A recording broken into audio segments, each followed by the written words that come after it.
पिछले वीडियो में हमने एनिमल सेल के बारे में पढ़ा था। इस वीडियो में हम प्लांट सेल के बारे में पढ़ेंगे। तो चलो स्टार्ट करते हैं।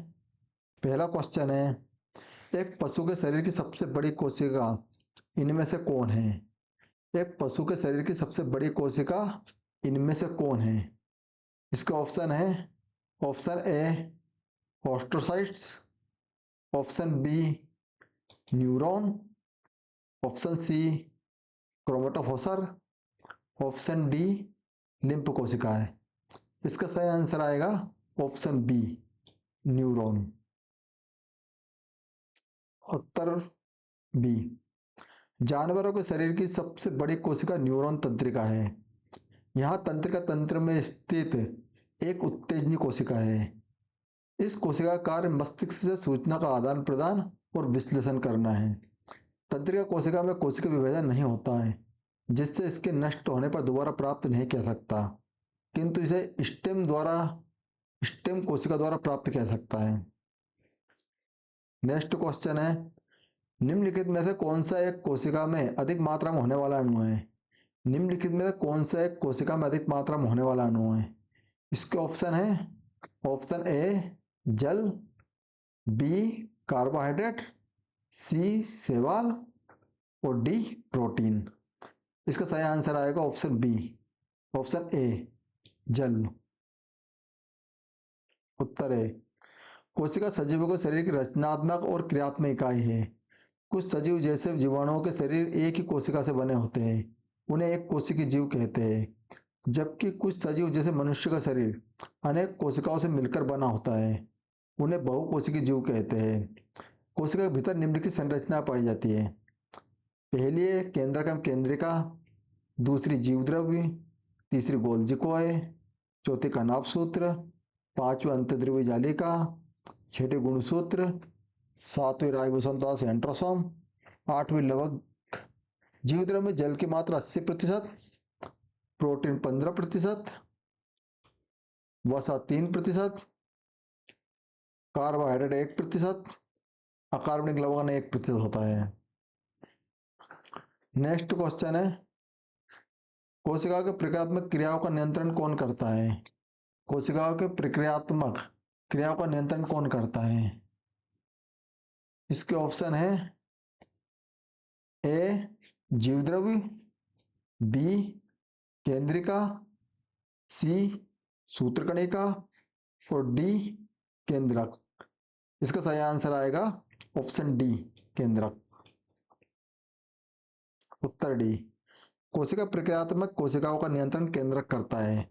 कोशिका केंद्रक में कोशिका के अधिकांश आनुवांशिक पदार्थ होते हैं, जो क्रोमोसोम बनाने के लिए हिस्टोन जैसे प्रोटीनों की एक विशाल विविधता के साथ कई लंबे रेखिक डीएनए अणुओं के रूप में संगठित होते हैं।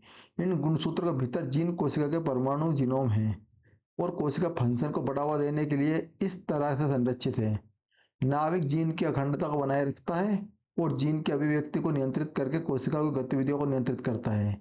इसलिए नाभिक सेल का नियंत्रक केंद्रक है। नेक्स्ट क्वेश्चन है, सूत्र विभाजन के चरण का नाम बताएं, जिसके दौरान विभाजित सेल के गुणसूत्र मध्य रेखा पर स्थित होते हैं। सूत्र विभाजन के चरण का नाम बताएं, जिसके दौरान विभाजित सेल के गुणसूत्र मध्य रेखा पर स्थित होते हैं।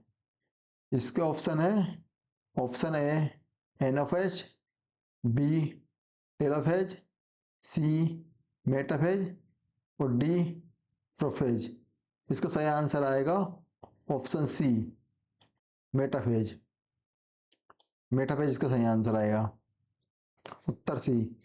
सूत्र विभाजन मुख्यतः जनन कोशिकाओं के अतिरिक्त सभी कायिक कोशिकाओं में होता है। सूत्र विभाजन प्रक्रिया के अंतर्गत मुख्यतः एक कोशिकीय जीवधारियों का जनन होता है एवं बहुकोशिकीय जीवधारियों में वृद्धि होती है। जीवधारियों में सूत्र विभाजन मुख्यतः द्विभाजितक कोशिकाओं में होता है। ये कोशिका जड़ तथा तने के शीर्ष पर स्थित होती है। सूत्र विभाजन प्रक्रिया में के मेटाफेज चरण के दौरान विभाजित कोशिकाओं के गुणसूत्र मध्य रेखा पर स्थित होते हैं। नेक्स्ट क्वेश्चन है, पादप कोशिकाओं में मौजूद रिक्त स्थान की मात्रा संचालन को सुगम बनाने के लिए कोशिकाओं की संरचना में परिवर्तन कर देती है। पादप कोशिकाओं में मौजूद रिक्त स्थान की मात्रा संचालन को सुगम बनाने के लिए कोशिकाओं की संरचना में परिवर्तन कर देती है। इसके ऑप्शन है, ए जल, बी विद्युत रासायनिक स्पंदों, सी हार्मोन और डी प्रोटीन। इसका सही आंसर आएगा ऑप्शन ए जल। अरे, पादप कोशिका में मौजूद जल की मात्रा संचालन को सुगम बनाने के लिए कोशिकाओं की संरचना में परिवर्तन कर देती है। नेक्स्ट क्वेश्चन है, पौधों को ऊर्जा की कम आवश्यकता क्यों होती है? पौधों को ऊर्जा की कम आवश्यकता क्यों होती है? ऑप्शन ए क्योंकि उनमें अत्यधिक मृत कोशिकाएं पाई जाती है। ऑप्शन बी क्योंकि वे केवल ऊंचाई में बढ़ते हैं। ऑप्शन सी क्योंकि वे अपना भोजन स्वयं बनाते हैं। और डी क्योंकि वे ऑक्सीजन का उत्पादन करते हैं। इसका सही आंसर आएगा ऑप्शन ए क्योंकि उनमें अत्यधिक मृत कोशिकाएं पाई जाती हैं।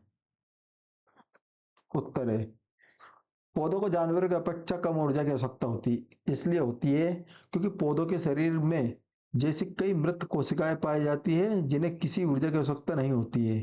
साथ ही पौधों को जानवरों की तरह भोजन व आश्रय की तलाश में जाना नहीं पड़ता। नेक्स्ट क्वेश्चन है, पादप कोशिकाओं में कोशिका भित्ति क्यों पाई जाती है? पादप कोशिकाओं में कोशिका भित्ति क्यों पाई जाती है? इसका ऑप्शन है ऑप्शन ए क्योंकि कोशिका भित्ति विभिन्न पर्यावरणीय कारकों से पादप कोशिकाओं की रक्षा करती है। ऑप्शन बी क्योंकि पादप कोशिका सजीव होती है। ऑप्शन सी क्योंकि पादप कोशिकाओं में कोशिका झिल्ली नहीं होती है। ऑप्शन डी क्योंकि प्रकाश संश्लेषण के लिए इसकी आवश्यकता होती है। इसका सही आंसर आएगा आंसर ए क्योंकि कोशिका भित्ति विभिन्न पर्यावरणीय कारकों से पादप कोशिकाओं की रक्षा करती है। सेहत इसका आंसर आएगा ए। उत्तर है, पादप कोशिकाओं में कोशिका भित्ति पाई जाती है क्योंकि कोशिका भित्ति विभिन्न पर्यावरणीय कारकों से पादप कोशिकाओं की रक्षा करती है। पादप कोशिका भित्ति सेलुलोज और पेक्टिन से निर्मित होती है। कोशिका भित्ति में दो परतें होती है जिनके मध्य लेमेला नाम दीवार होती है। कोशिका भित्ति का मुख्य कार्य कोशिका को आकृति प्रदान करना एवं प्रोटोप्लाज्म की रक्षा करना है। नेक्स्ट क्वेश्चन है, कोशिका में केंद्रक के अतिरिक्त निम्न में से किन दो कोशिकांगों के अपने डीएनए और राइबोसोम होते हैं? कोशिका में केंद्रक के अतिरिक्त निम्न में से किन दो कोशिकांगों के अपने डीएनए और राइबोसोम होते हैं? ऑप्शन ए लवक और माइटोकॉन्ड्रिया, बी लवक और गोल्जी कॉय, सी माइटोकॉन्ड्रिया और गोल्जी कॉय, डी माइटोकॉन्ड्रिया और लाइसोसोम। इसका सही आंसर आएगा ऑप्शन ए लवक और माइटोकॉन्ड्रिया। उत्तर है, कोशिका में केंद्रक के अतिरिक्त लवक और माइटोकॉन्ड्रिया कोशिकांगों के अपने डीएनए और राइबोसोम होते हैं। लवक पादप कोशिकाओं के कोशिका द्रव्य में पाए जाते हैं। लवक पादप कोशिकाओं के कोशिका द्रव्य में पाए जाने वाले गोल या अंडाकार रचना है। इनमें पादपों के लिए महत्वपूर्ण रसायनों का निर्माण होता है। जीवाणु एवं नील हरित शैवाल को छोड़कर शेष सभी जीव पादप एवं जंतु कोशिकाओं के कोशिका द्रव्य में अनियमित रूप से बिखरे हुए दोहरी झिल्ली आबद्ध कोशिकांगों को सूत्रकणिका या माइटोकॉन्ड्रिया कहते हैं। नेक्स्ट क्वेश्चन है, पादप कोशिका में श्वसन क्रिया जिसमें वे ऑक्सीजन ग्रहण करते हैं और भोजन से ऊर्जा और कार्बन डाइऑक्साइड मुक्त करते हैं कहाँ होती है? पादप कोशिका में श्वसन क्रिया जिसमें वे ऑक्सीजन ग्रहण करते हैं और भोजन से ऊर्जा और कार्बन डाइऑक्साइड मुक्त करते हैं कहाँ होती है?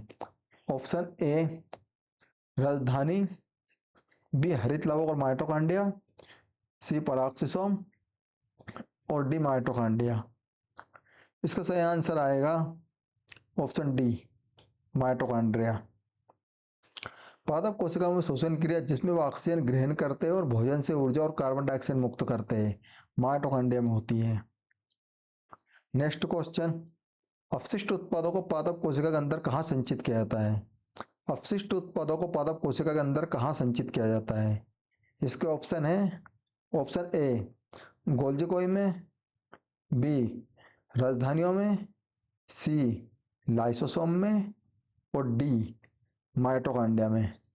इसका सही आंसर आएगा ऑप्शन बी राजधानियों में। उत्तर बी, अपशिष्ट उत्पादों को पादप कोशिका के अंदर राजधानियों में संचित किया जाता है। राजधानी जंतु और पादप कोशिकाओं के कोशिका द्रव्य में पाई जाने वाली रचना है। पादप कोशिकाओं में राजधानियां जल संतुलन बनाए रखने में मदद करती है।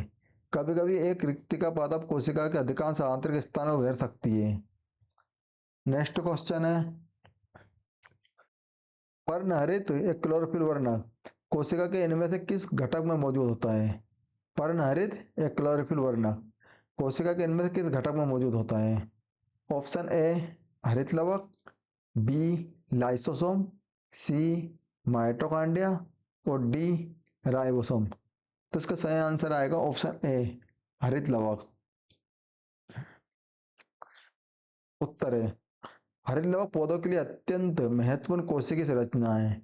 इसमें मौजूद पर्णहरित क्लोरोफिल वर्णकों की सहायता से प्रकाश संश्लेषण की क्रिया संपन्न होती है। इसमें क्लोरोफिल के अतिरिक्त ज़ैंथोफिल तथा कैरोटीन वर्णक भी पाए जाते हैं। नेक्स्ट क्वेश्चन है, निम्नलिखित में कौन से कोशिकांग केवल पादपों में पाए जाते हैं?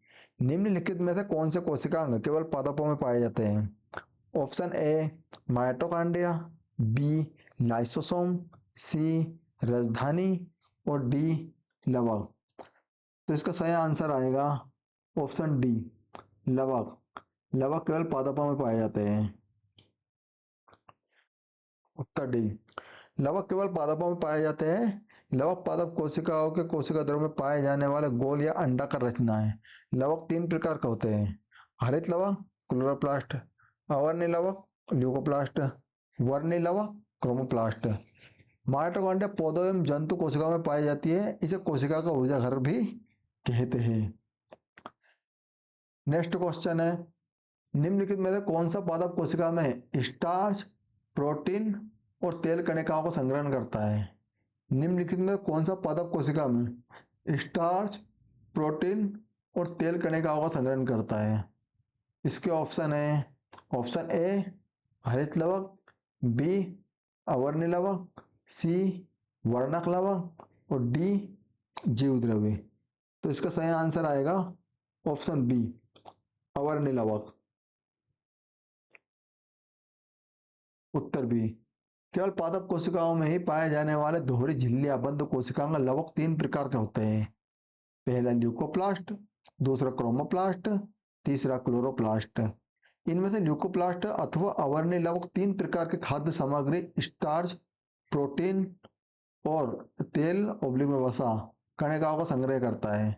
अवर्णी लवक ल्यूकोप्लास्ट रंगहीन लवक है जो सूर्य के प्रकाश से दूर पौधों के अंधेरे हिस्से में पाए जाते हैं। नेक्स्ट क्वेश्चन है, वायुतक कोशिका या एरेनकाइमा सेल रिक्त स्थान में पाई जाती है। वायुतक कोशिका या एरेनकाइमा सेल रिक्त स्थान में पाई जाती है। ऑप्शन ए मटर, बी जलकुंभी, सी नीम और डी नागफनी। इसका सही आंसर आएगा ऑप्शन बी जलकुंभी। 44 का सही आंसर आएगा ऑप्शन बी जलकुंभी। वायुतक कोशिका या एरेनकाइमा सेल जली पौधों जैसे जलकुंभी, सिंघाड़ा आदि में पाए जाते हैं।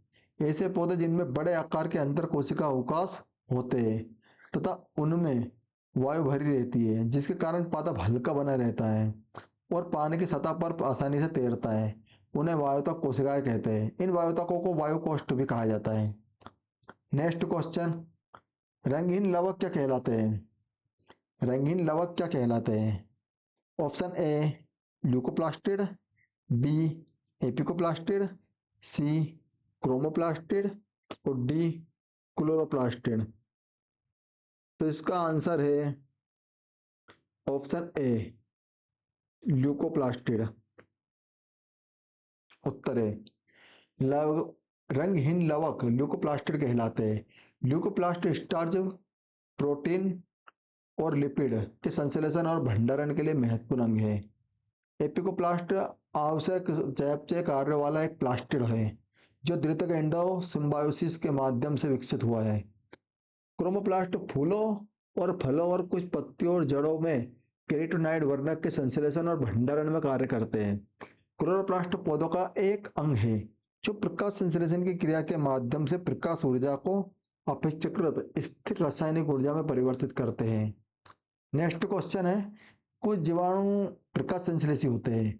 इन कोशिकाओं में प्रकाश संश्लेषक वर्णक कहाँ स्थित होते हैं? कुछ जीवाणु प्रकाश संश्लेषी होते हैं। इन कोशिकाओं में प्रकाश संश्लेषक जीवाणु कहाँ स्थित होते हैं?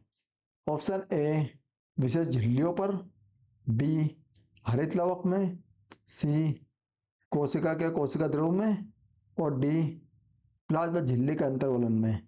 इसका सही आंसर आएगा ऑप्शन डी, प्लाज्मा झिल्ली के अंतर्वलन में। उत्तर डी। कुछ जीवाणु प्रकाश संश्लेषी होते हैं। इन कोशिकाओं में प्रकाश संश्लेषक वर्णक प्लाज्मा झिल्ली के अंतर्वलन में स्थित होते हैं। प्रकाश संश्लेषक प्रोकैरियोटिक जीवाणुओं में क्लोरोफिल झिल्लीदार पुटिका के साथ संबंधित होते हैं। नेक्स्ट क्वेश्चन है, पादप कोशिकाओं की भित्तियां रिक्त स्थान से बनी होती है। पादप कोशिकाओं की भित्तियां रिक्त स्थान से बनी होती है। ऑप्शन ए साइटोसोल, बी कोशिका द्रव, सी सेलुलोज, और डी ग्लूकोज। इसका सही आंसर आएगा ऑप्शन सी सेलुलोज। उत्तर सी। कोशिका जीवन की सबसे छोटी कार्यात्मक व संरचनात्मक इकाई है जिसके अध्ययन को साइटोलॉजी कहा जाता है। पादप एवं जंतुओं की कोशिकाओं की रचना अलग अलग होती है जो पादपों को जंतुओं से भिन्न करती है। कोशिका भित्ति केवल पादप कोशिका में पाई जाती है जो सेलुलोज की बनी होती है। यह कोशिका की सुरक्षा के साथ साथ उसके निश्चित आकार व आकृति को बनाए रखने में सहायक है। यह कोशिका झिल्ली के बाहर पाई जाती है। नेक्स्ट क्वेश्चन है, कौन सा कोशिकांग प्रकाश संश्लेषण के दौरान प्रकाश ऊर्जा का उपयोग करता है? कौन सा कोशिकांग प्रकाश संश्लेषण के दौरान प्रकाश ऊर्जा का उपयोग करता है? ऑप्शन ए गोल्जी कोई, बी माइटोकॉन्ड्रिया, सी राइबोसोम, और डी हरित लवक। इसका सही आंसर आएगा ऑप्शन डी हरित लवक। हरित लवक प्रकाश संश्लेषण के दौरान प्रकाशिक ऊर्जा को रासायनिक ऊर्जा में बदलकर उपयोग करते हैं। इनका हरा रंग क्लोरोफिल के कारण होता है। हरित लवक एक प्रकार का कोशिका अंग है जो पादप एवं शैवालों की कोशिकाओं में पाए जाते हैं। ये पौधों में भोजन निर्माण में सहायक होते हैं। इसी कारण हरित लवक को कोशिका का रसोई घर कहते हैं। नेक्स्ट क्वेश्चन है, क्लोरोफिल में निम्न में से कौन सा तत्व उपस्थित होता है? क्लोरोफिल में निम्न में से कौन सा तत्व उपस्थित होता है? Option A aluminium, B calcium, C magnesium, और डी आयरन। इसका सही आंसर आएगा ऑप्शन सी मैग्नीशियम। क्लोरोफिल में मैग्नीशियम तत्व उपस्थित होता है। हरे पत्ते में क्लोरोफिल एवं एक हरे रंग का वर्णक पाया जाता है। क्लोरोफिल सूर्य के प्रकाश को अवशोषित करता है और ऊर्जा देता है। नेक्स्ट क्वेश्चन है, निम्नलिखित में से कौन सा वर्णक फलों और सब्जियों के रंगों के निर्धारण के लिए जिम्मेदार है? निम्नलिखित में से कौन सा वर्णक फलों और सब्जियों के रंगों के निर्धारण के लिए जिम्मेदार है? ऑप्शन ए हिमोसाइनिन, बी मेरोसाइनिन, सी इंडोसाइनिन, और डी एंथोसाइनिन। इसका सही आंसर आएगा ऑप्शन डी एंथोसाइनिन। उत्तर डी। फलों और सब्जियों के रंगों का निर्धारण एंथोसाइनिन वर्णक करता है। एंथोसाइनिन जामुन, प्याज, अनार, टमाटर, चोकाबेरी आदि में पाया जाता है, जबकि हिमोसाइनिन रक्त को नीला बनाता है जिसमें लोहे के बजाय तांबा मौजूद है। ऑक्टोपस, मकड़ियों, केकड़ों और बिच्छू में पाया जाता है। हीमोग्लोबिन यह रक्त को लाल बनाता है तथा सभी कशेरुकी तथा कुछ अकशेरुकी में पाया जाता है। हीमोइरेथ्रिन यह रक्त को गुलाबी बनाता है। पौधों में पाए जाने वाला नेक्स्ट क्वेश्चन है, पौधों में पाए जाने वाला नीला, बैंगनी या लाल फ्लेवोनाइड वर्णक किसकी उपस्थिति के कारण होता है? पौधों में पाया जाने वाला नीला, बैंगनी या लाल फ्लेवोनाइड वर्णक किसकी उपस्थिति के कारण होता है? Option A carotene, B anthocyanin, C xanthophyll, और डी क्लोरोफिल। इसका सही आंसर आएगा ऑप्शन बी एंथोसाइनिन। पौधों में पाया जाने वाला नीला, बैंगनी या लाल फ्लेवोनाइड वर्णक एंथोसाइनिन की उपस्थिति के कारण होता है। Answer D.